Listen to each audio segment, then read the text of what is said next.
जफर बहुत ही अच्छा और फरमानबरदार बच्चा था, मगर जब से उसको सालगिरह पर मोबाइल का तोहफा मिला था, वो बहुत लापरवाह होते जा रहा था। जैसे तैसे करके स्कूल चला जाता और आकर होमवर्क निपटा कर मोबाइल उठा लेता और रात तक गेम खेलता रहता।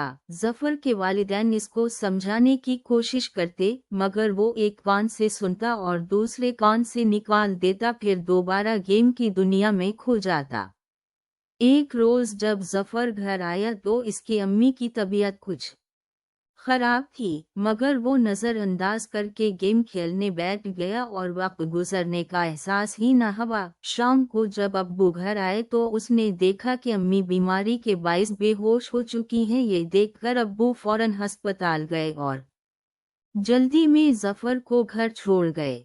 जफर के दिल में तरह तरह के वसवसे आ रहे थे। जफर रो रो कर दुआएं मांग रहा था। इसको अपना गेम और दिलचस्पी सब बेमानी लग रहे थे। तब इसको एहसास हुआ कि असल कीमती सरमाया तो वो वक्त था जो इसने अपने वालिदैन के साथ गुजारा, बेफिक्र और खुशियों से भरा हुआ।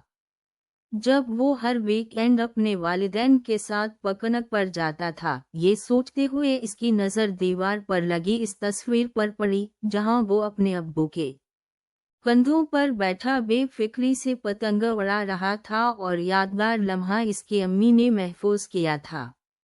जफर इन सोचों में गुम ही था कि अचानक इसका मोबाइल बज उठा। दूसरी जानिब जफर के वालिद थे जो कह रहे थे कि बेटा, परेशानी की कोई बात नहीं, बस तुम्हारी अम्मी कमजोरी की वजह से बेहोश हो गई थी, हम बस घर ही आ रहे हैं। ये सुनकर जफर ने अपने आंसू पौंछे और अल्लाह का शुक्र अदा किया कि इसको एक और मौका दिया, इसकी गलती सुधारने का और पछतावे से बचा लिया।